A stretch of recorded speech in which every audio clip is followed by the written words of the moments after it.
project. Barrette, the original female rugby code. In the 1920s, feminists took part in Rugby Féminin.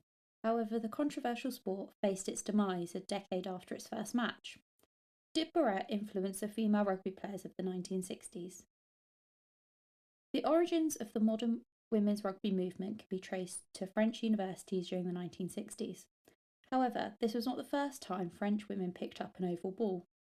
Between 1922 and 1929, French feminists participated in Barrette, also known as Rugby Féminin, with the support of the same institution that promoted women's association football in the country. Many have drawn connections between the two games. This article not only discusses the rise and fall of Barrette in 1920s France, but also explores whether the development of women's rugby in the 1960s can be linked to the earlier game. The Roaring Twenties is a well-known historical period in the Anglosphere, but France also had their own social revolution during the 1920s.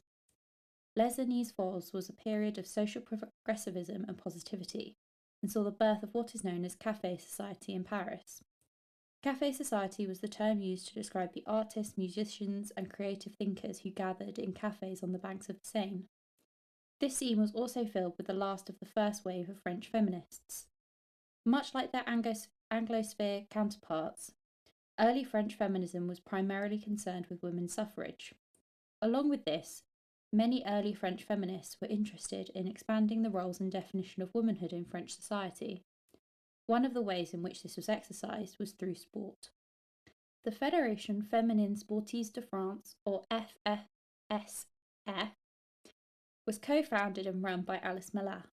Mallat was the preeminent advocate for women's sports in France during the early 19th century, with her work culminating in the acceptance of female participation in athletics in the Olympic Games. Whilst the FFSF was not explicitly feminist, Mallat herself saw women's sport as a feminist statement. The FFSF was founded in 1928 when the French Athletics Federation refused to govern women's sport. The new dedicated association covered a wide range of sports, which would usually be considered masculine.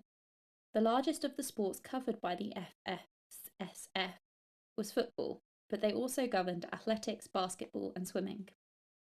Women's sports of all kinds are handicapped in my country by the lack of playing space. As we have no vote, we cannot make our needs publicly felt or bring pressure to bear in the right quarters. I always tell my girls that the vote is one of the things that they will have to work for if France is to keep its place with other nations in the realm of feminine sport. Alice Mallat, 1934. At Feminist Sport, an omnisport club based in Paris with links to and shared leadership with FFSF, French men's rugby international André Thoreau and physician Dr. Marie Hydre came together to develop a contact sport for women in 1922. There were significant societal expectations and boundaries that hindered female athletes, even more so for female athletes playing a contact sport. Rugby in France has always been associated with masculinity, so women playing the sport would have negative connotations. Instead, Thoreau and Hydre looked towards another football code for inspiration. Many countries and regions have folk football codes. France had a game known as Barrette. Created in the south of France, the game was popularised in the late 19th century and was seen as a patriotic alternative to the English Rugby Union.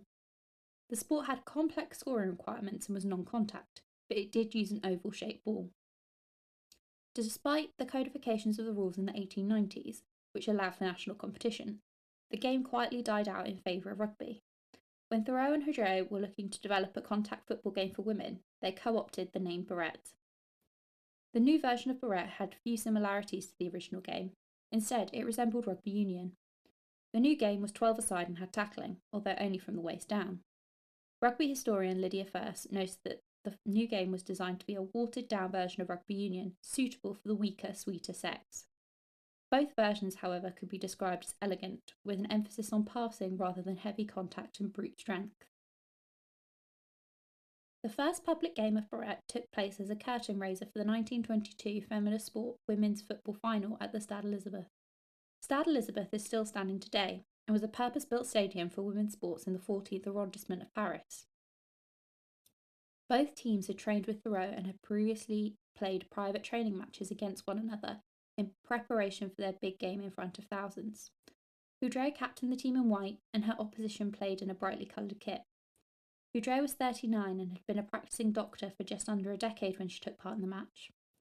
Documents following the first match solidified the feminist origins of the new Barrette, as Millet wrote in a thank you note to leading feminist Jane Miz. In the future, a tighter alliance will allow sportswomen to collaborate even more usefully for the feminist cause. In subsequent histories of Barrette and women's sports in France, Millet's feminist ideals are downplayed. First notes that the historians who have written these histories have primarily been male. Despite the changes made to the game to make it more suitable for women, the reactions to the game were no different than if they had not been made. Versus research shows that the media reaction to the game far outweighed the actual frequency of games being played. Between 1922 and 1924, only 5 games were played. This increased to 9 games in 1926. However, if you went off of contemporary newspaper reports, you could easily be mistaken into believing that the game was widespread and regularly played. The newspaper La Presse were vocal critics of the game, going so far as to interview a doctor to comment on the risks of women playing contact sport. Professor Bergoni, who had never seen a game of Barrette, stated that the game could in no way contribute to the healthy development of a woman. First notes that in 1920s France, wider society saw the primary function of women as procreation, and that the goal of women's sports was to aid the preparation of the female body and mind for motherhood. As Barrette was a physical sport that carried a high injury risk, it was not seen as appropriate. Additionally, as Barrette was seen as a masculine sport, players risked being seen as masculine by potential male suitors, which would prevent them from marrying. Newspapers such as La Presse frequently used the terms Barrette and Le Rugby Féminin interchangeably. By calling Barrette women's rugby, the sport was masculinised further and alienated the newspaper readers from the sport.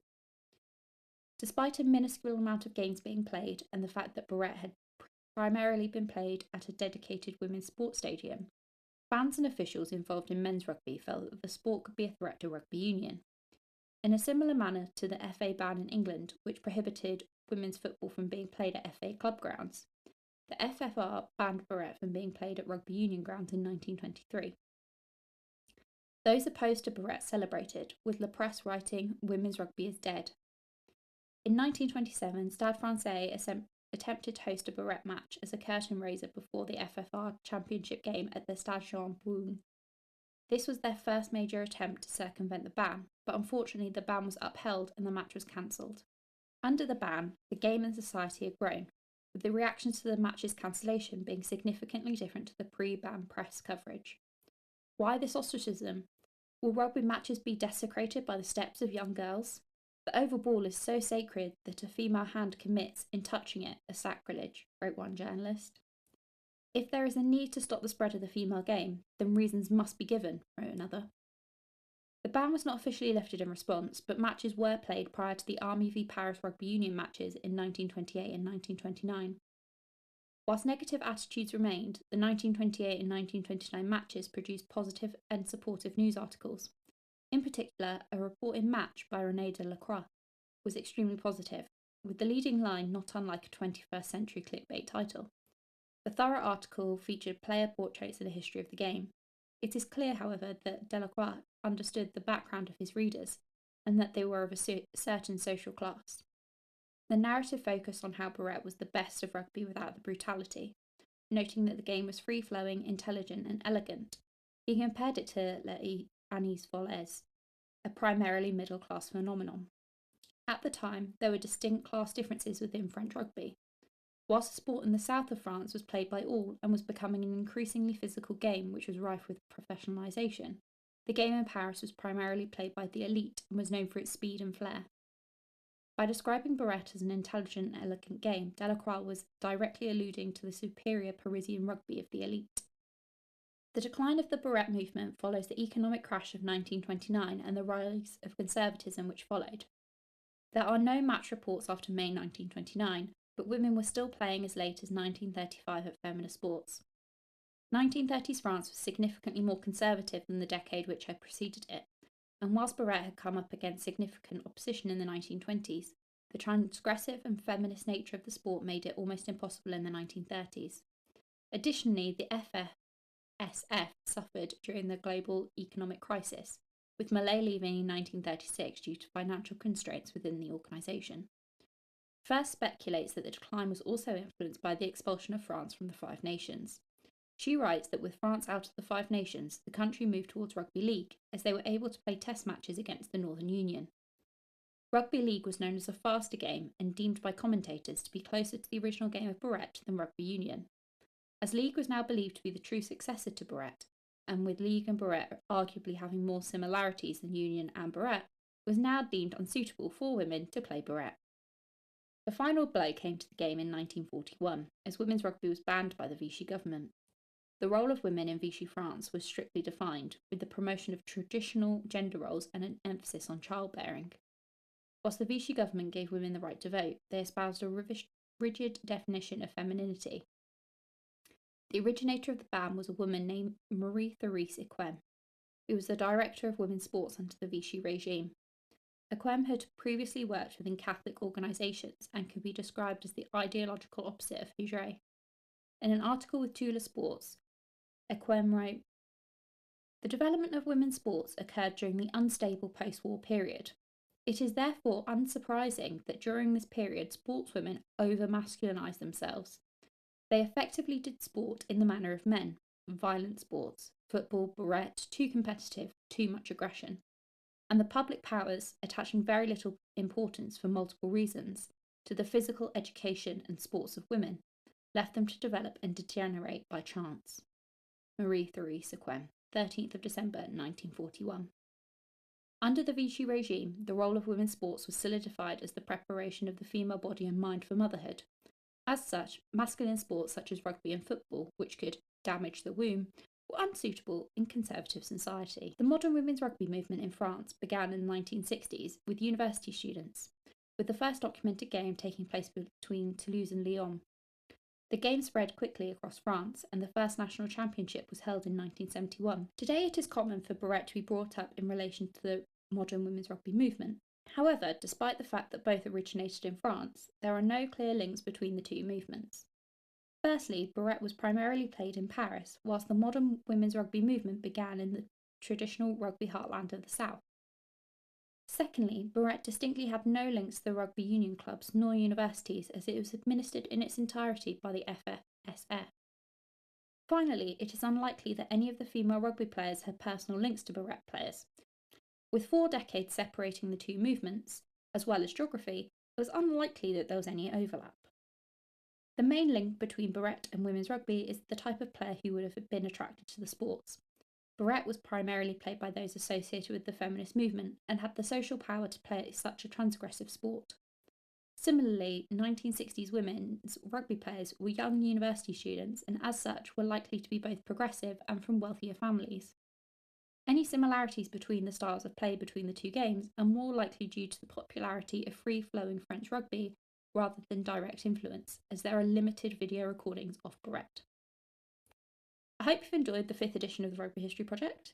This will probably be my last post before the Women's Rugby World Cup, so I wanted to make sure I got some women's rugby history in beforehand. I do wholeheartedly apologise for any mispronunciations.